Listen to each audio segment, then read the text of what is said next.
for negotiations because that's a very high rate, particularly compared to the rest of Europe. But in terms of, are we going back to a world where countries are able to negotiate significantly below things like 15% baseline tariff rates? I think the administration's signaling that's unlikely. Right, 10 is the new 15. So last year, 2.5% average tariff rate. You say this year it's about 20%. 17.5%. Who's eating that? Yeah, and this has been the challenge in terms of measuring the effects on the economy, is there's a lot of margins of adjustments that could happen. How much is going to get absorbed in terms of exporter margins, importer margins in terms of what goes to wholesalers, retailers, and then ultimately how much gets passed on to the consumer. So far, we are still holding to the view that a lot of this is going to get passed on to the consumer, especially with tariffs at these levels. And when we look around the world, we are not seeing a lot of examples of exporters absorbing these tariffs into their margins. You saw a few, Japanese automakers are a good example, but for the most part, it seems that exporters are not absorbing this, and it's going to be shared between companies they're importing and the U.S. consumer. And we think more of that is in the pipeline in terms of how much is going to get passed on to the consumer in coming months. Robert, thank you so much for your time this morning. Robert Saukin of Citi. Let's get you an update on stories elsewhere this morning and for what's going on in terms of Switzerland and the trade war. Bloomberg Brief with Yahira joins us now. Hey, Yahira. Hi, Anne-Marie. As you said, officials in Switzerland say they're ready to make a more attractive trade offer to the United States. This coming after Swiss stocks dropped this morning as traders had the first opportunity to react to President Trump unexpectedly slapping a 39% tariff on the country. The number announced last week leaves Switzerland with one of the steepest levies in the world. Meanwhile, U.S. Trade Representative Jamieson Greer shared the U.S. and China are, quote, halfway there on a rare earths deal, a key component of any future trade deals between the two countries. His comments come as the U.S.-China trade truce is set to expire on August 12th, which is next Tuesday.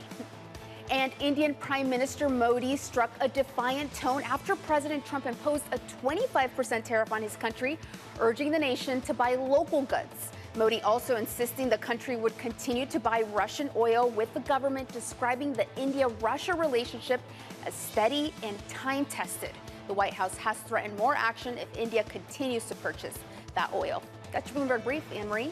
Thanks so much, Yahira. Up next in the program, we're going to set you up for the day ahead, plus Noel Dixon of State Street on navigating choppiness ahead in the markets. You're watching Bloomberg Surveillance.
You've said 25% last year, I believe, of Google's code is AI generated. You have over 180,000 employees right now.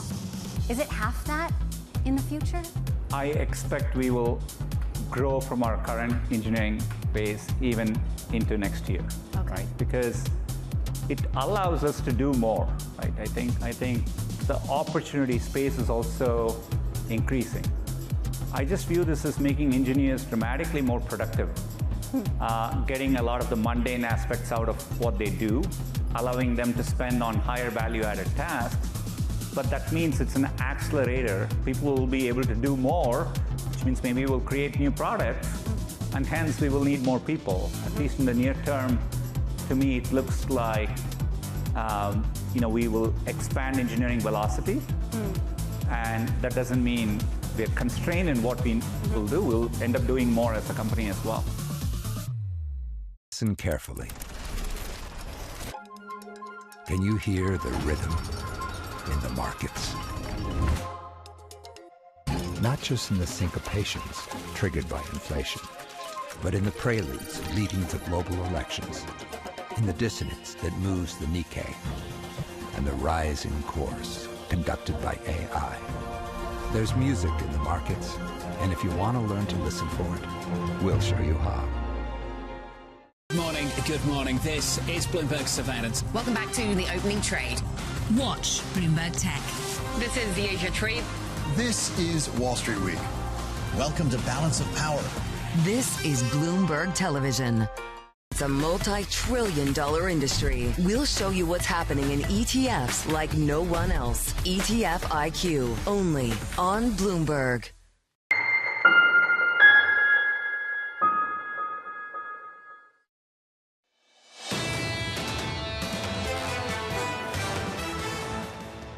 Clearly, there has been an uncertainty impacting the economy that has mattered for companies when they think about the labor demand numbers. I think for consumers, what that results in is a labor market that is still supportive, right? An unemployment rate of 4.2%, wage growth that is still running above underlying inflation, even with some of the tariff inflation impulses starting to move in.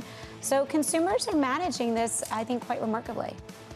Oh, the market's managing it quite remarkably as well today. All the drama of Friday, the market seems to be shrugging it off, starting to price in potentially the timeline for the Fed to have that first interest rate cut of this year being brought up to September. You also have treasuries erasing losses. Yields declined to session lows. The 10-year yield just under 4.2% this morning. Now we're counting you down to the opening bell. Here's the trading diary for the week ahead. 10 a.m. Eastern, we'll get durable goods. On Tuesday, the trade balance and PMI data and AMD results. We are still in full swing of earnings. Wednesday, Fed speak from Daly, Cook, and Collins, plus Disney results. And on Thursday, a rate decision from the Bank of England and another round of jobless claims. Plus, President Trump's new global tariffs will take effect. And on that note, let's go to Mike Shepard joining us down in Washington, D.C. Shep, it looks like potentially, even though the president and his advisors say that the tariff rates are set, do you think we can get a deal? Because Switzerland is hoping that they can put something a little bit more attractive in front of this Oval Office. Oh, they were certainly caught off guard by the very high rate, really that eye-watering level of 39%, which was out of step with many other U.S. trading partners. They would like to see that addressed. And something clearly went wrong in the conversations between U.S. officials and their Swiss counterparts. There was some sort of disconnect. And the Swiss are hoping to get things back on track and try to get that rate lowered so that it's more in step with what other U.S. Trading partners and counterparts have gotten. For example, Japan and South Korea at a 15% level. That's something they can work with. The European Union in that same ballpark. So we will have to see whether the Swiss can come back with something that the U.S. is willing to accept. And certainly that 39% tariff rate sent a shot across the Swiss bow there, Emery. Well, yeah, and it was up, Mike, of course, from even Liberation Day with 32%. So Switzerland definitely having a tough time. Shep, thank you so much for all your reporting this morning and for joining us. Turning back to markets, Noel Dixon of State Street writing, I think markets should be prepared for continued choppiness in the near term as investors grapple with the juxtaposition of slower growth and increased goods inflation. Noel joins us now. So, Noel, when it comes to the labor market, we do know that there is weaker data. We saw that on Friday. But you're also still concerned about what this all could mean, the tariff regime for inflation. How are you thinking about all of this going into the next CPI report? Well, thanks for having me. Well, I think there's going to be continued volatility as investors try to sort through not only, I think, a weakening labor market, but an increase in goods inflation. And I think what that'll do is it'll make the September meeting more of a 50-50 sort of outcome. And that'll cause some volatility, I think, into markets. So I think the way we look at it is not to panic, but probably use it as an opportunity to buy the dip. At the start of the year, Noel, the American exceptionalism trade was really challenged. It started to come back as we cared less about tariffs. But if we're in an environment now where tariff rates are going on, in the case of Switzerland, higher than Liberation Day, if the data is starting to weaken, if there's some questions about Fed independence and the data agencies collecting them themselves, the credibility of it, do we start yet again to question American exceptionalism? I don't think so. I think there was a lot of uncertainty. We didn't really know what the proposal was from the Trump administration from a nuanced perspective. Now I think we have some clarity. We have the one big beautiful bill. We actually know what the tariff rate effective, at least the reciprocal tariff rate, probably closer to 17%. So that'll give businesses that have been on the sidelines some confidence. I think we know, where the Fed stands, regardless of who's at the helm. I think, the board, they have to make a certain decision just based off the data. So we have some more certainty, and I think that presents an opportunity for the U.S. economy to sort of be the cleanest dirty shirt as we get into the second half. Even so, Noel, you have someone like Amazon in their earnings last week, Andy Jassy, saying, we just don't know what's going to happen moving forward. It's hard to know where the tariffs are going to settle. And this is one of the companies that is moving forward with their spending plans. What happens to those that are more consumer-oriented, that just don't know where things are going to go from here? Noel, can we really have, beyond tech and the capital expenditures that they're doing, a real revival of growth? Well, I think when we think about the consumer, we have a K-shaped economy. So you have the more affluent, think about, financial conditions year to date have actually been loose. Household net worth has actually picked up. It's the bottom two quintile of income earners that are suffering. But on aggregate, consumption is still pretty healthy. So I think those companies will still be able to have pretty decent earnings as consumption resumes on an aggregate level. When I think about the bottom two quintile, that's something I think for the Fed to have to reconcile, where they'll ultimately have to make a choice between higher prices and growth prospects. Well, when it comes to that bottom quintile, the tariff rates going to hurt this group the most? Unfortunately, it will hurt that group the most. They're at a position where they're not going to be able to handle those prices. However, I think on an aggregate perspective, I think consumers are pretty strong, and I think if we get enough pain, enough suffering, I think the Fed will have no choice but to react regardless of where inflation is. You say September's a close call, but given all of this we just discussed, do you think there is more of a probability the Fed cuts in September, or do you think they still wait on the sidelines? I think it's 50-50. I know that's probably a cop-out, but it truly is 50-50 because if, say, core inflation is CPI is at 3%, it's going to be really difficult for the Fed to make a move. And keep in mind, Powell referenced the unemployment rate, which is still pretty tight based on any historical standard. So I do think it's still 50-50. Well, we get one more jobs report before the September Fed meeting, and we get two CPI reports. What are you looking at as the most important piece of data? I think it's the labor market. I think if we see a real meaningful deterioration, a big jump in the unemployment rate, I think that'll transcend the inflation data. But that's not our base case. I think, the unemployment rate is likely to remain tight. And I think from our perspective, we think the inflation outlook is going to be the more closest thing to watch, because we do think the labor market, at least as it relates to the unemployment rate, will stay tight. Noel, thanks so much for your time this morning. Noel Dixon of State Street. Anything but a sleepy August or a sleepy summer. These next few data points are going to be incredibly important going into September. And one of the real questions is, which you were getting with Noel, is the unemployment trend now worrying enough that we set aside what happens in inflation?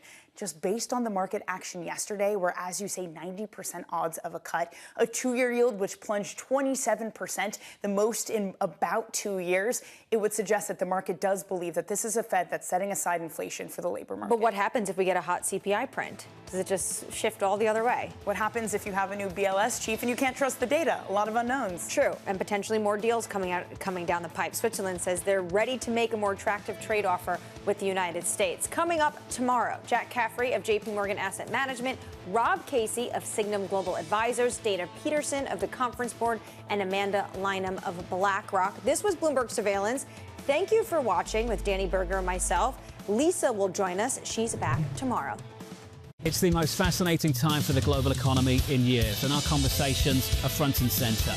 We're stress testing consequential ideas, and investors around the world are scoring them in real time, helping to translate the policies from Washington into actionable ideas for Wall Street. It's the Correct. With some fun.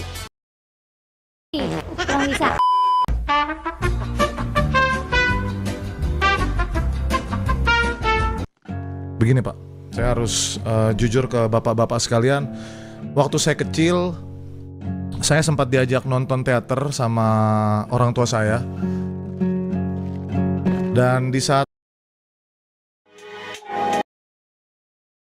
I made 11K, I lost 11K. I know that what matters the most is the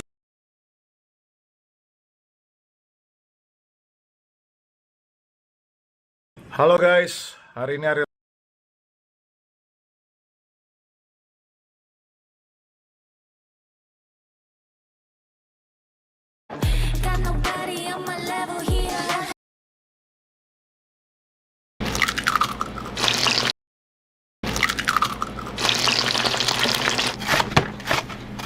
もうずっと料理ですね。16ですね。1000円握ってお腹いっぱいになったらええないう思いがあって、ランチは毎日おかわり自由ですね。5杯食べても800円です。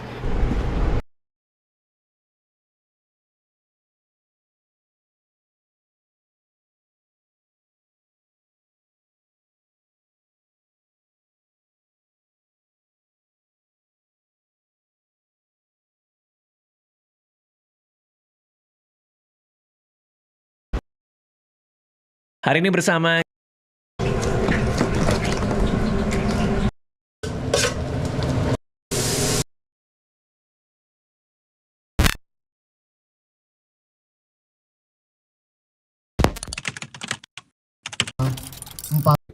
perkara Pak Tom Lembong ya, kita bahas selanjutnya seperti yang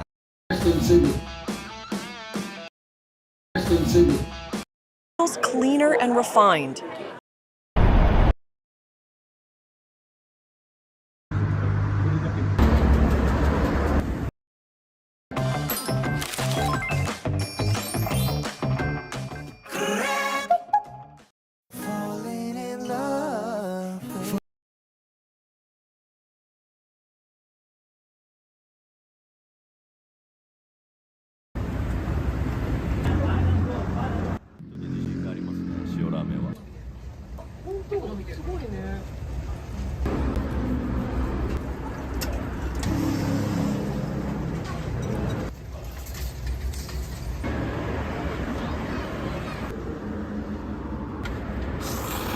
うまい。努力を感じるね。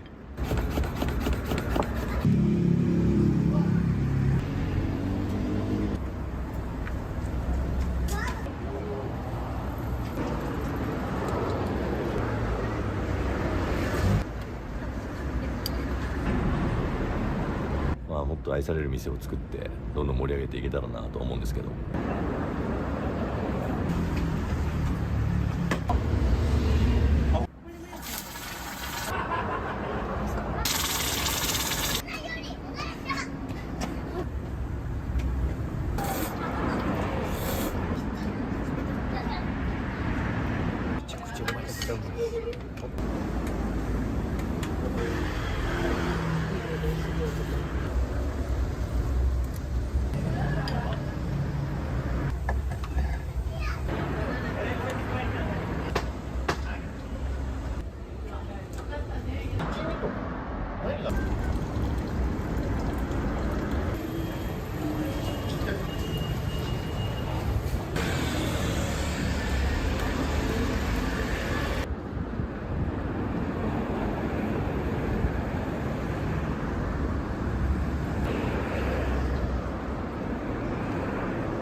去年の1月です。はい。後ろの店舗とは別で。別ですね。いらっしゃるお客さんとかは、地元の方がやっぱ多いですか？そうですね。地元の方が多いですし、屋台は結構でも遠くからいらっしゃるお客さんも多いですね。はい。一緒にラーメン屋やってて、彼とは。それで、僕もこれ始めたんですけど、はい。もともとは2人で違う店舗やってて、今でもあるんですけど、ちょっとお互い忙しくなっちゃって、僕がそこを引き継いでという感じですね。はい。似たような感じで、やっぱちょっと横浜仕様に変えてるところはありますね。スープもちょっと変えてますし、ちょっといろいろ返しとか具材とかも変えてますしね。こだわりですか。今塩をちょっと押してて、その塩のやっぱ返しもすごい時間かけてやっとできて、ちょっと自信がありますね。塩ラーメンは、はい、塩もこだわってますし、やっぱいろんな配合をして、すごい試作を重ねてやっとできた味なんで、年単位で考えましたね。はい。いや、もちろんそのお客様に愛されるのが一番なんで、もっと愛される店を作ってどんどん盛り上げていけたらなと思うんですけど、はい。スープ、鶏豚スープ、油返しです。玉ねぎ両方と貝割るとメンマと青さです。生青さ。これ塩に入れてるんですけど、茹で麺です。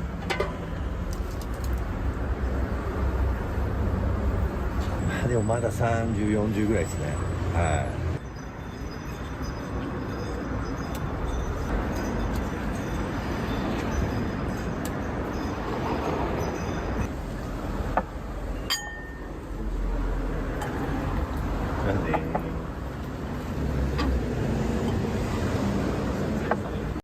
Banyak alasan buat lampaui batasan bareng Valorant. Buat si Abe yang cuma punya satu teman komplek ini, di Valorant dia punya ratusan teman online yang ngajak dia main.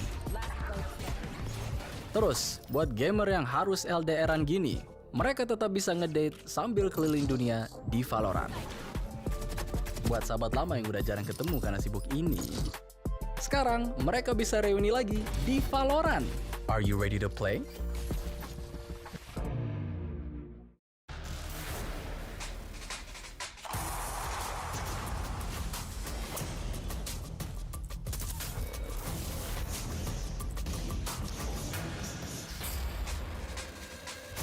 Ketika tubuh membutuhkan cairan secara cepat, elektrolit dan karbohidrat yang hilang perlu digantikan. Dan sistem kekebalan tubuh harus diperkuat. Minum UC 1000 Lemon Water atau Orange Water. Minuman isotonik unik dengan 1000 mg vitamin C.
Blockchain founder predicted, as I said earlier, 250,000 by.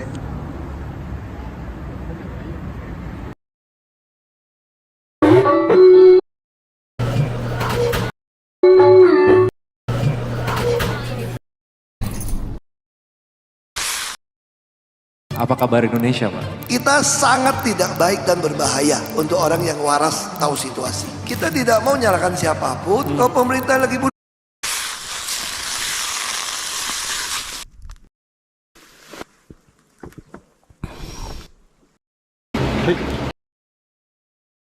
Gengs, di video ini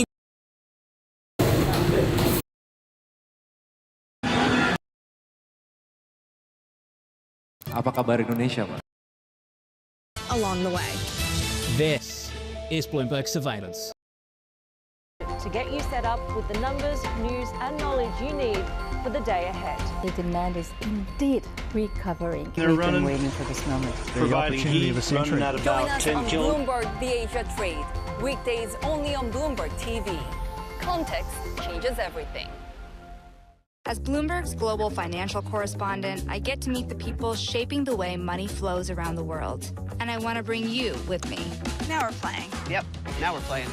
First and foremost, I am a capitalist. The capitalist system is the best system in the world. There isn't another one that works as well. Citigroup moves $4 trillion a day. 5. Wall Street used to be a place. I love all these new Wall Streets. Y'all Street, Wall Street South. Now it's more of an idea. The optimism here is infectious. You think our New Yorkers are negative? Yes. Anything that trains people to understand probabilities and just think through things with a greater degree of nuance is a service to humanity.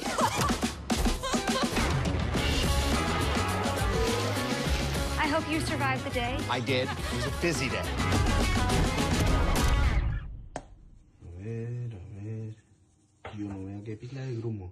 U.S. jobs numbers are released. Bloomberg has the report under surveillance with crucial data and expert analysis at terminal speed. Nobody covers Jobs Day like Bloomberg. We're at the epicenter of a global realignment on a scale not seen for decades. At the intersection between markets, economics, and geopolitics, a forum for sophisticated conversation. This is Bloomberg Surveillance.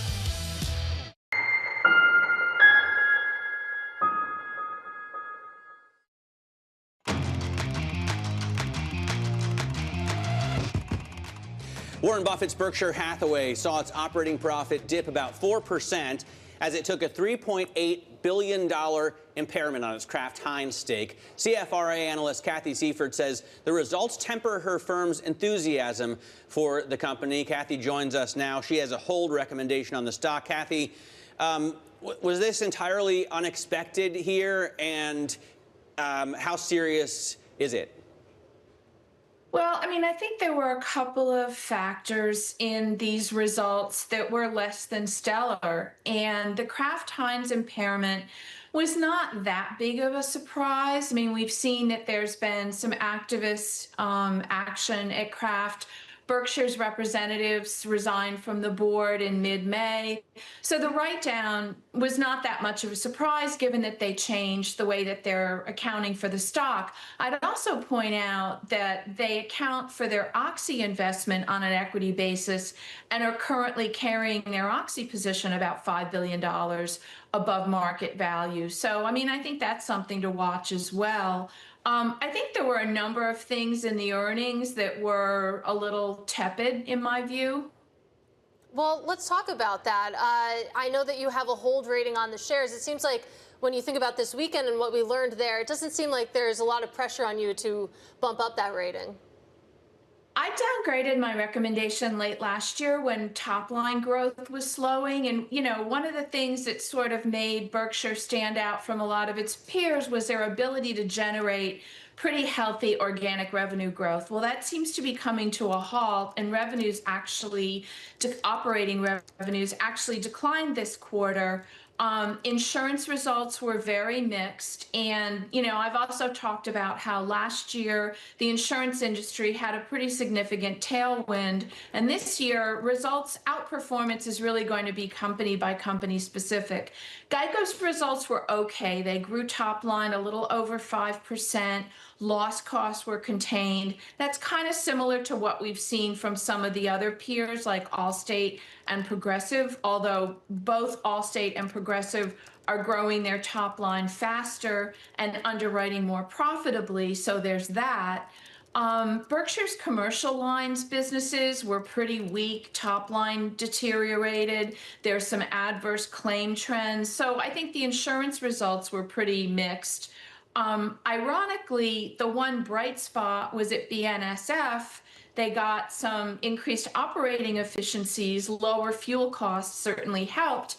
But, you know, BNSF is sort of in the headlines because of the notion of rail consolidation to gain increased efficiencies that they just achieved organically. So I think that's something else to watch, you know, what happens in the rail space. Right. Well, Kathy, given that, you know, they had to write down that Kraft Heinz stake that they have, do you think that that dampen some of the speculation around BNSF? Does the timing make sense for Berkshire here? I mean, my sense is that, you know, Berkshire's cash position grew to over, you know, like $344 billion. So they're certainly sitting on a lot of cash. But I think it's also important to note that they didn't buy back any of their shares this year. And I think they're sort of standing pat. And historically, when Berkshire does acquisitions, they like to do them on their terms, not because their hand has sort of been forced because of an industry consolidation. So, you know, I know there are a lot of rail analysts who have made the argument that, you know, a tie-up with another railroad makes sense. What I know about Berkshire is that they historically don't like to do things, which doesn't mean that they're not going to see the writing on the wall, but it doesn't align with how they historically do deals. Hey, I mean, what deals are there for them to do? You know, aside from railroads, they have $344 billion. Are they going to be able to put that to work? Do you want them to put that to work? Are there other things you'd like to see them do with that cash? Well, I think, and this is just sort of my sense, you know, there's a management transition going on. That's sort of the understatement. But there may be a cohort of investors once Warren Buffett is no longer sort of at the helm. My sense is that there may be pressure for Berkshire to pay a cash dividend. They're one of the largest financial firms and one of the largest companies in the S&P 500. And, you know, relative to their cohorts, they're one of the few that don't pay a cash dividend. They also don't. They have a capital allocation plan. It's not necessarily articulated, and a lot of their peers have a better articulated share repurchase plan. As it relates to acquisitions, I mean, I understand where they're coming from. Market valuations are not cheap, and we've got an economy, and I would argue Berkshire at an inflection point, and they may be, you know, they've warned about the impact to tariffs. My sense is they believe it's going to impact them, and I can understand that concern. So they may be waiting for equity valuations to contract a little bit. Kathy, great to get a little time with you. Really appreciate you joining us this morning. Kathy Seifert there of CFRA talking to us about Berkshire Hathaway. Now let's get to some of the other movers on our radar this morning, and one that Katie and I both have been astounded is too strong a word, but a little bit surprised by is the jump in Joby shares. It's Yeah. an air taxi, I guess, company. I've never taken a Joby. I haven't had the pleasure, but apparently they're buying all of Blade's passenger businesses in cities around the U.S. and Europe. The CEO joins Bloomberg TV at 12 p.m., I believe, with Ed Ludlow and Caroline Hyde, which makes sense. Ed Ludlow broke the story with Sid Phillip over the weekend. I just am interested in this because Joby is the one doing the buying for a $125 million deal, but shares are actually much higher right now. So shareholders, $125 million? Yeah. That's it? That's to probably buy Blade's business? That probably explains some of the reaction that you're seeing in shares right now. I would say so as well. Spotify climbing on news. It'll increase subscriptions across Europe, Asia, and the Middle East. That's a big jump for that. Yeah. I've never been a Spotify. I know the kids love it. I've been paying for Spotify since college, pretty much. So you can see that reflected in shares this morning. And Boeing, more than 3,000 Boeing workers in St. Louis are on strike after rejecting the latest contract offer. Boeing shares down 1.2%. Not a huge reaction, but a little bit of a setback for Boeing. It's a GSE. Coming up, Morgan Stanley says to buy any stock dips. We'll ask Citi's Stuart Kaiser if he agrees. That conversation next. This is Open Interest.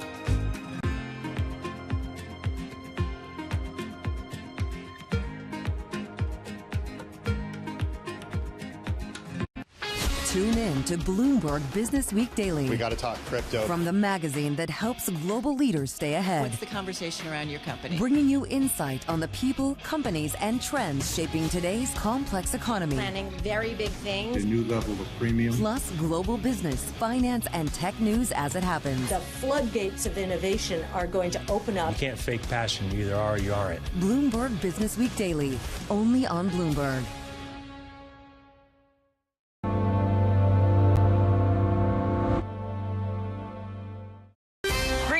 To the minute economic news whenever and wherever it happens.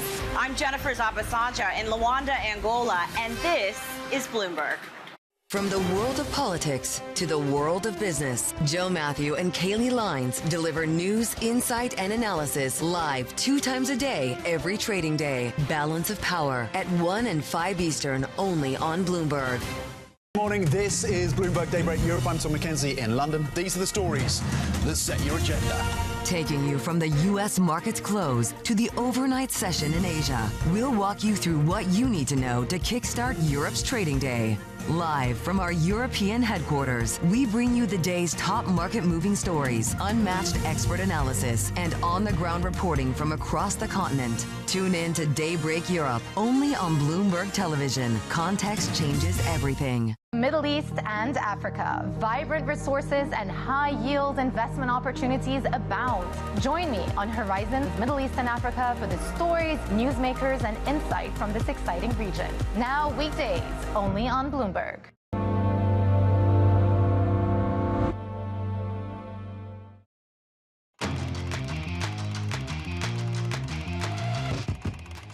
Morgan Stanley strategist Mike Wilson says that any stock pullback should be seen as a buying opportunity. He says that the combination of a fading inflation impulse and softness in the labor market should lead to a robust interest rate cutting cycle. Citi head of U.S. equity trading strategy, Stuart Kaiser, is at the desk. So, Stu, does that make sense to you, both the reasoning and the playbook, just buy any pullback? I think we're probably a little more conservative than that right now. Our view has generally been rate cuts are great, but they're not enough to bail the market out if this labor market really cracks. So, our view has generally been as long as the labor market is strong, you want to be long equities unless and until that labor market starts to come under pressure. The data on Friday was, concerning enough that we'd probably be a little bit more conservative about buying dips right now than that. You think maybe the BLS was faking it? Does it seem like it was rigged?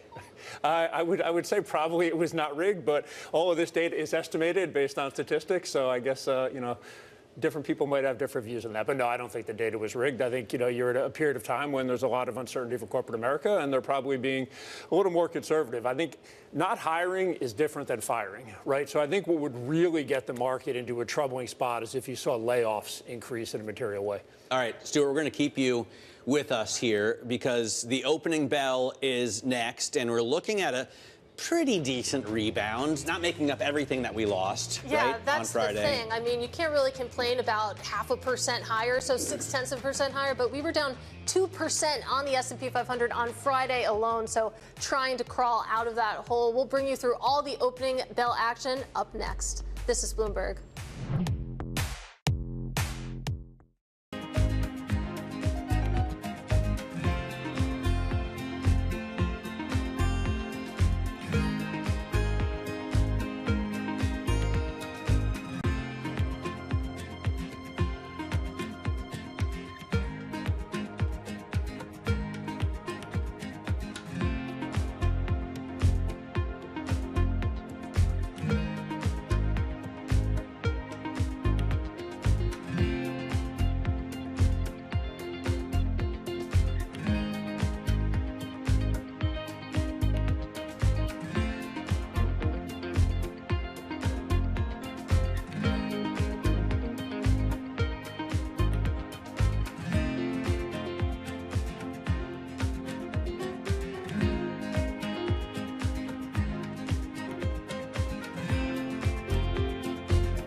Let me break down our cap.